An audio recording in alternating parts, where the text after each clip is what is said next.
হতাশা মাদক দিয়ে দূর হয় না। হতাশা দূর হবে, বলে দিব, তিনটা জিনিস, মাত্র তিনটা। কয়টা ভাই? এক, 5 ওয়াক্ত নামাজ। এক কি?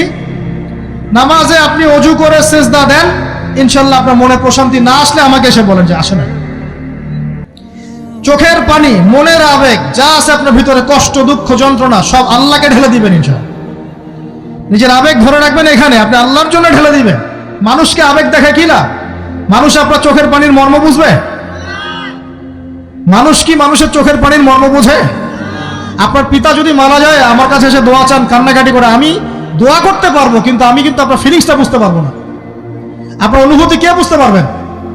আল্লাহ পাক আপনার ঘাড়ের রগের চেয়ে কাছে আছেন। সুবহান সুবহান, আল্লাহ পাক ঘাড়ের রগের চেয়ে কাছে আছে। গতকালকে বাংলাদেশের একজন বরেণ্য আলেমের সাথে একটা কনফারেন্সে ছিলাম। উনি বলছিলেন যে এক ব্যক্তি, এটা শোনেন, এক ব্যক্তি খুব তার শখ যে তিনি সাহাবীদের মতো নামাজ পড়া শিখবেন। কথা বুঝতে পারছেন? সাহাবীদের মতো নামাজ শিখবেন। তো একজন বরেণ্য আলেমের কাছে এসেছেন, এসে বলছেন যে আমাকে সাহাবীদের মতো নামাজ শিখিয়ে দেন। তখন সেই আলেম আরেকজন আলেমের সন্ধান দিয়েছেন, যা তুমি তার কাছে যাও, তিনি শেখাবেন। তো সেই ব্যক্তি একটু অবাক হয়েছেন, কারণ যাকে প্রশ্ন করেছিলেন তিনি অনেক বড় মুহাদ্দিস, আর যার কাছে পাঠানো হচ্ছে তিনি অত বড় মুহাদ্দিস নন, কিন্তু আবেদ, আমল করেন। তাকে গিয়ে বলছেন উনি আমাকে পাঠিয়েছেন সাহাবীওয়ালা নামাজ শিখিয়ে দেন। তখন তিনি বলছেন ঠিক আছে, সুন্দর করে ওযু করে আসো, সুন্দর করে ওযু করে আসো। ওযু করার সময় খালি খেয়াল রাখবা যে আমি ওযু করছি শুধু আল্লাহর সন্তুষ্টির জন্য। কি খেয়াল রাখবেন? ওযু করছি শুধু আল্লাহকে রাজি খুশি করার জন্য ওযু করছে, আর কোনো উদ্দেশ্য নাই আমার। ওযু করতে যাচ্ছে, তিনি আবার বলছেন দাঁড়াও, শুধু আল্লাহকে রাজি খুশি করার জন্য ওযু করো। আবার শুরু করছেন, আবার বলছেন শোনো, শুধু আল্লাহকে রাজি খুশি করার জন্য ওযু করো। এভাবে বলতেই আছেন। নামাজে দাঁড়িয়েছেন, দাঁড়ানোর আগে বলছেন শোনো, শুধু আল্লাহকে রাজি খুশি করার জন্য নামাজ পড়ো। বলতেই আছেন। এক পর্যায়ে সে ব্যক্তি নামাজ শুরু করলো, নামাজে মনোযোগ এদিক ওদিকে যায়, আর তার মাথায় এটা আসে, এই শুধু আল্লাহকে রাজি খুশি করার জন্য আমাকে নামাজ পড়তে হবে, শুধু আল্লাহকে রাজি খুশি করার জন্য নামাজ পড়তে হবে। এই চিন্তা তার মনের মধ্যে ঘুরপাক খাচ্ছে। এভাবে নামাজটা সে শেষ করে চিন্তা করছে যে নামাজ তো পুরোপুরি মনোযোগ দিতে পারলাম না। বারবার মাথার মধ্যে এরকম চিন্তা আসছে, আল্লাহ আমাকে তো মাফ করে দাও, নামাজটা আমার মনে হলো না ঠিক মতো। তখন সে ফিরে এসে তার সে ওস্তাদকে বলছেন আমার তো নামাজ এরকম করে পড়লাম, কিন্তু শেষমেশ মনে হলো যে নামাজটা হয়তো কবুল হয় নাই, আল্লাহর কাছে খুব মাফ চাইলাম, আল্লাহ আমাকে মাফ করে দাও, নামাজটা মনে হলো না। তখন সেই যে প্রথম ব্যক্তি যিনি পাঠিয়েছেন তিনি বলছেন এটাই হলো সাহাবীওয়ালা নামাজ। তারা আল্লাহকে রাজি খুশি করার জন্য নামাজ পড়তেন, নামাজ শেষ করে আল্লাহর কাছে ইস্তেগফার করতেন, আল্লাহ কিছুই হলো না, কিছুই হলো। আমার কথা কি বুঝতে পারছেন?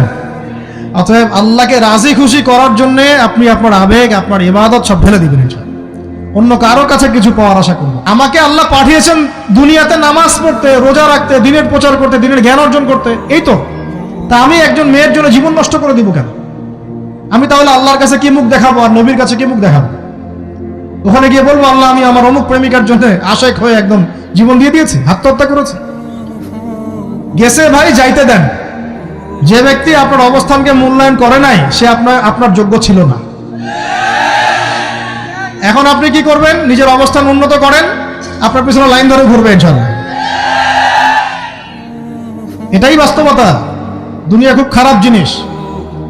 মানুষের অবস্থানকে মূল্যায়ন করে, মানুষের অবস্থানকে মূল্যায়ন করে, কিন্তু আল্লাহ রাব্বুল আলামিন আপনাকে সর্বাবস্থায় ভালোবাসেন। আলহামদুলিল্লাহ। এই যে আমরা এখন অনেক পাপ করছি না, আল্লাহ কি আমাদেরকে আযাব দিয়ে ধ্বংস করে দিয়েছেন? আল্লাহ পাক এখনো আমাদেরকে ভালোবাসেন, রহম করেন, আল্লাহ পাক অপেক্ষা করছেন কখন তওবা করবে, আমি তওবা কবুল করব। এই কখন আমার বান্দা খালি একবার বলে আস্তাগফিরুল্লাহ, আল্লাহ পাক সাথে সাথে মাফ করে দেবেন ইনশাআল্লাহ। আর সেই আল্লাহকে ভুলে আপনি কার পিছনে ছুটছেন? আমরা কিন্তু নিয়াত করতে পারি ভাই যে আমরা যারা ওয়াজ শুনলাম জীবনে কোনোদিন সিগারেটে হাত দিব না ইনশাআল্লাহ। রাজি আছি ভাই? অন্য বড় বড় জিনিস তো বহু দূরের কথা। আচ্ছা, অনেকে রাজি হয় নাই কেন? আপনারা কি অলরেডি আসক্ত? আমি অনেক ভাইকে দেখেছি মাশাআল্লাহ ইফতার খুলেই একদম বেনসন টানা শুরু করে। হ্যাঁ, এটা যে হারাম আপনাদের কেউ ওয়াজ করে শোনায় নাই? এটাকে কি মনে করেন আপনারা, হারাম না হালাল? কেউ বলেছে মাকরু, নাকি মাকরু ফতোয়া দিয়েছে? মাকরুহ শব্দের অর্থ জানেন আপনি? মাকরুহ শব্দের অর্থ কি একটু শোনেন। সূরা বনী ইসরাঈল খুলবেন। কোন সূরা? সূরা বনী ইসরাঈল আল্লাহ পাক বলছেন আমি বনু ইসরাঈলকে এই কাজগুলো করতে নিষেধ করেছি। কোন কোন কাজ? জেনা করো না, জেনার ধার কাছে যেও না, এতিমের মাল আত্মসাৎ করো না, শিরক করো না ইত্যাদি। যারা আলেম আছেন তারা আমার কথা বুঝবেন। এই কাজগুলোর পরে আল্লাহ পাক বলছেন যে এই প্রত্যেকটা কাজ আল্লাহর কাছে মাকরুহ, অপছন্দের। কিসের? অপছন্দ। আর এটাকে আপনি সহজ মনে করছেন? নিয়াত করি আল্লাহ পাকের সন্তুষ্টির জন্য আমরা কোনোদিনও মাদকের সাথে সম্পৃক্ত হব না ইনশাআল্লাহ। আর বিশ্বাস করেন, শুধুমাত্র মাদকদ্রব্য নিয়ন্ত্রণ অধিদপ্তর এই আইন কানুন এগুলো দিয়ে, জরিমানা দিয়ে মানুষকে মাদক ছাড়ানো যাচ্ছে না, যাবে না। কেন যাবে না এটা আপনারা খুব ভালো করেই জানেন, আমি বলতে চাচ্ছি না। অনেক সময় মাদক বিরোধী কনসার্ট করে মানুষ, মাদক বিরোধী কনসার্টে ওঠার আগে এক বোতল ডাইল খেয়ে আসে আগে। এগুলো কি বাস্তব কথা বলছি না অবাস্তব কথা বলছি? আমাদের যুবক ভাইরা কোশ্চিন কালেও মাদকের ধার কাছে যাবেন না ইনশাআল্লাহ। একটা হাদিস খালি মনে রাখেন, এই হাদিসটা মনে রাখেন। নবী সাল্লাল্লাহু আলাইহি ওয়াসাল্লাম বলেছেন, কেউ যদি মাদকদ্রব্য সেবন করে তার 40 দিনের নামাজ কবুল হবে না। সিগারেট একটা খেয়েছি, 40 দিন নামাজ নাই। এরপর যদি সে তওবা করে আল্লাহ মাফ করে দিবেন। আবার যদি মাদক খায় আবার 40 দিন কবুল হবে না। যদি আবার তওবা করে আল্লাহ মাফ করে দিবেন। আবারও যদি খায় আবারও 40 দিন কবুল হবে না। আবারও তওবা করলে আল্লাহ আবার মাফ করে দিবেন। চতুর্থবার সে যদি মাদক খায়, আল্লাহ রাসূল সাল্লাল্লাহু আলাইহি ওয়াসাল্লাম বলছেন আল্লাহ পাক কিয়ামতের মাঠে তাকে তিনাতুল খাবাল পান করাবেন। কি পান করাবেন? তিনাতুল খাবাল। সাহাবীরা বললেন, ইয়া রাসূলুল্লাহ, এটা কি তিনাতুল খাবাল? কি? নবী সাল্লাল্লাহু আলাইহি ওয়াসাল্লাম বলছেন, এটা হচ্ছে জাহান্নামীদেরকে আযাব দেওয়ার পর তাদের রক্ত মাংসের যে পুঁজ বের হবে, এই যে ড্রিঙ্কস, জাহান্নামের হার্ড ড্রিঙ্কস, এই ড্রিঙ্কসের নাম হলো তিনাতুল খাবাল। আল্লাহ পাক আমাদের সবাইকে মাদক থেকে বাঁচিয়ে রাখুন। আমল হচ্ছে কোরআন তেলাওয়াত। যে ব্যক্তি কোরআন তেলাওয়াত করতে পারে নিয়মিত, তার মনের মধ্যে এই হতাশা, এই ভীরুতা, এই কাপুরুষতা কিচ্ছু আসবে না ইনশাআল্লাহ। আমি গ্যারান্টি দিচ্ছি আপনাকে, হতাশা আসবেই না আপনার মনে যদি আপনি কোরআন বুঝতে পারেন। কোরআনের একটা আয়াত নিয়ে কোনো সময় দেখা যায় 2-3 ঘন্টা সময় পার হয়ে যাচ্ছে, আয়াতটা ছেড়ে সামনে যেতে পারছি না। কোরআনের ভিতরে ঢুকলে আপনি দুনিয়ায় ভুলে যাবেন কি হচ্ছে আশপাশে। আমি এমন অনেক আলেমকে দেখেছি যে একটা বই, পাতলা একটা বই, আরবি বই নিয়ে পড়া শুরু করেছেন, যে ফজরের পরে জোহরের ওয়াক্ত হয়ে যাচ্ছে, বইটাই শেষ করতে পারেননি। বুঝতে পারবেন না, যখন আপনি ইলমের ভিতরে ঢুকে যাবেন, কোরআনের ভিতরে, হাদিসের ভিতরে, আপনার দুনিয়ার খেয়ালই নাই। একজন আলেম, তিনি এক রাত্রে একটা বই লিখেছিলেন, চটি বই, এক রাত্রের মধ্যে। বলা হচ্ছে, তার সম্পর্কে বলা হচ্ছে যে রাতের খাবার তাকে দেয়া হয়েছে, যে আপনি এটা খেয়ে নেন। খাবারটা পাশেই আছে, খাবারটা খাবো, এটা লিখে খাবারটা খাবো, এরকম তার চিন্তা ছিল। ফজর হয়ে গেছে, বই লিখাও শেষ, খাবার এই অবস্থায় পড়ে আছে, ডুবে গেছেন ভিতরে, খাওয়ার মাথায় খেয়াল নাই। এরকম হয়। একজন মনীষী, বিখ্যাত মনীষী, রিয়াদুস সালেহিন কিতাবের রাইটার, সংকলক আল্লামা নববী রাহিমাহুল্লাহ, এরকম সারা রাত চলে গেছে, পাশে 2টা খেজুর, ওই 2টা খেজুর খাওয়ারই সময় পান। হাদিস নিয়ে গবেষণা করতে রাত পার হয়ে গেছে। আমি বলতে চাচ্ছি, যখন ইলমের ভিতরে, কোরআন হাদিসের ভিতরে ঢুকে যাবেন, আপনার দুনিয়ার খেয়াল আপনার চলে যাবেন ইনশাআল্লাহ। এই টেনশন, হতাশা, এই সেই বাদ, তখনই আল্লাহ পাক আপনাকে তার পক্ষ থেকে রহমত দিবেন, বরকত দিবেন, আল্লাহ আপনার দুনিয়ার কাজগুলো করে দিবেন ইনশাআল্লাহ। তখন দেখবেন কেউ আপনার দুনিয়ার ওই কাজটা করে দিয়েছে, কেউ ওই কাজটা করে দিয়েছে, কেউ বাসায় খাবার পাঠিয়ে দিয়েছে, আল্লাহ পাকই এগুলো করাই দিবেন ইনশাআল্লাহ। তো প্রিয় ভাইরা, মাদকে যাবো না আল্লাহর কাছে আসবো? 2 নাম্বার কোরআন তেলাওয়াত, 3 নাম্বার আল্লাহর জিকির। 3 নাম্বার কি ভাই? আল্লাহর জিকির। চলতে ফিরতে সব সময় মুখ চলতে থাকবে, মুখ না চললেও মনে মনে মন তাজা থাকবে, মনে মনে জিকির হতে থাকবে। মনে মনে জিকির করতে পারেন? মুখ নড়বে না, কিন্তু মনে মনে আপনার একটা জিকির হতে থাকবে, সুবহানাল্লাহ বা আলহামদুলিল্লাহ, লা ইলাহা ইল্লাল্লাহ, আল্লাহু আকবার। করা যাবে? পারে। মানুষের মন কখনো চুপ করে থাকে না, কিন্তু মানুষের মন অলওয়েজ কিছু না কিছু চিন্তা করতে থাকে না, যতক্ষণ না ঘুমায় মানুষ। তো প্রিয় ভাইরা, বেশি বেশি জিকির করবো, সুবহানাল্লাহ, আলহামদুলিল্লাহ, লা ইলাহা ইল্লাল্লাহ, আল্লাহু আকবার, লা হাওলা ওয়ালা কুওয়াতা ইল্লা বিল্লাহ, এগুলো চলতে থাকবে। আল্লাহ পাক তৌফিক দান করুন, আমিন।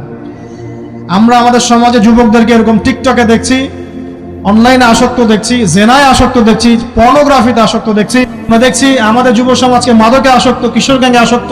এইগুলো কি আমাদের কাম্য ছিল ভাই? আমাদের কাম্য ছিল?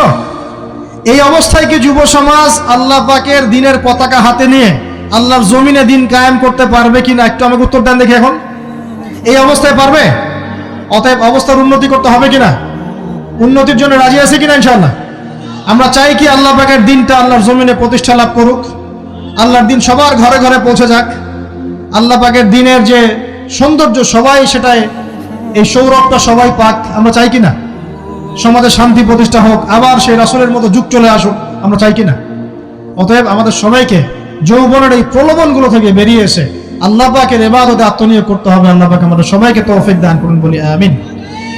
আমাদের সবাইকে আল্লাহ রাব্বুল আলামিন কোরআন এবং হাদিসের গভীর জ্ঞান অর্জন করার তৌফিক দান করুন, বেশি থেকে বেশি ইবাদত করার তৌফিক দান করুন। আল্লাহ পাক সবাইকে হারাম সমস্ত রিজিক থেকে বাঁচিয়ে রাখুন, জেনা, ব্যভিচার এবং নারীর ফিতনা, মাদক থেকে আল্লাহ বাঁচিয়ে রাখুন। আল্লাহ পাক আমাদের সবাইকে হালাল রিজিক, হালাল সম্পর্ক যথেষ্ট করে দিন। আল্লাহ পাক আমাদের সবাইকে যেন দিনের দাওয়াতের মেহনত করার তৌফিক দান করেন এবং আলেম ওলামার সাথে পরামর্শ করে দিন শেখার এবং বোঝার তৌফিক দান করেন। যুবতী দিনী বোনদের জন্য, এখানে বোনরা আছেন না? আছেন কি না? দিনী বোনরা আছেন? একটা নসিহত দিনী বোনদের জন্য আমি একটা নসিহত করতে চাচ্ছি, একটা নসিহত। আমার এই একটা নসিহত একটু মন দিয়ে শুনুন প্রিয় দিনী বোন। রাসূলুল্লাহ সাল্লাল্লাহু আলাইহি ওয়াসাল্লাম আমাদের দিনী বোনদের জন্য জান্নাতে যাওয়ার একটা ফর্মুলা বলে দিয়েছেন। আমি কি বলবো সেটা? আচ্ছা, রাসূলুল্লাহ সাল্লাল্লাহু আলাইহি ওয়াসাল্লাম বলেছেন আমাদের দিনী বোনেরা, আমাদের মায়েরা, এই নারী জাতি মাত্র 4টা কাজ করলে জান্নাতের যে কোনো দরজা দিয়ে ইচ্ছা প্রবেশ করতে পারবে ইনশাআল্লাহ। খুশি হন নাই? কয়টা কাজ? মাত্র 4টা। এক, যদি আমাদের দিনী বোনেরা 5 ওয়াক্ত নামাজটা ওয়াক্ত মতো পড়ে, আল্লাহ পাক তৌফিক দান করুন, বলি আমিন। 2 নম্বর, যদি তারা রমাদান মাসের রোজাটাকে ঠিক মতো আদায় করতে পারে। 1 নম্বর 5 ওয়াক্ত নামাজ ঠিকঠাক আদায় করা, 2 নম্বর রমজান মাসের সাওম রাখা, 3 নম্বর তাদের লজ্জাস্থানের হেফাজত করা, মানে শরঈ পর্দা মেনটেন করা, শরঈ পর্দা মেনটেন করা। এবং আমি বলে দেই, চেহারাটা আপনাদের পর্দার অন্তর্ভুক্ত। এটা নিয়ে অনেক বাকবিতণ্ডা হয় না সমাজে, চেহারা দেখানো যাবে কি যাবে না ইত্যাদি।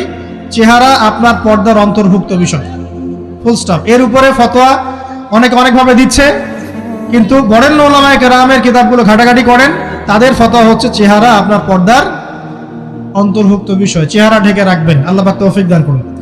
চোখ থাকবে খোলা, ঠিক আছে।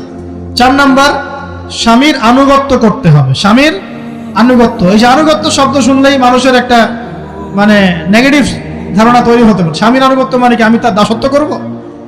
আনুগত্য মানে, প্রিয় দিনী বোন, আনুগত্য মানে দাসত্ব নয়। আনুগত্য মানে কোরআন সুন্নাহর যে বিধানগুলো আপনার স্বামী আপনাকে পালন করতে বলবে, আপনি সেগুলো করবেন, আপনি করতে বাধ্য। কিন্তু স্বামী যদি কোরআন সুন্নাহর বাইরে কিছু করতে বলে, সেটা মানতে আপনি বাধ্য নন। স্বামী যদি আপনাকে বলে যে সুদ খাও, এই সুদি এনজিওতে আসো, নাম লেখাও। স্বামী যদি আপনাকে বলে যে আসো বেপর্দায় বাইরে যাই, সাজুগুজু করে বের হও, চলো ঘুরে আসে বেপর্দায়। স্বামী যদি বলে দেবরকে একটু খাবারটা দিয়ে আসো, আমার অফিসের কলিগ আসছে, খাবার পরিবেশন করো, আসো ডাইনিংয়ে আসো। এই যে হারাম কাজ, বেপর্দার আদেশ করছে, সুদের আদেশ করছে, আপনি সেগুলো পালন করবেন না। কিন্তু হালাল বৈধ যে কোনো বিষয় আপনি স্বামীর আনুগত্য করবেন, এটা আপনার উপর ফরজ। এই 4টা কাজ যদি আপনি করতে পারেন, জান্নাতের যে কোনো দরজা দিয়ে ইচ্ছা আপনি প্রবেশ করতে পারবেন ইনশাআল্লাহ। আল্লাহ পাক আমাদের দিনী বোনদেরকে এই 4টা কাজ করার তৌফিক দান করুন। আমাদের সবাইকে আল্লাহ পাক জান্নাতের জন্য কবুল করুন, বলি আমিন।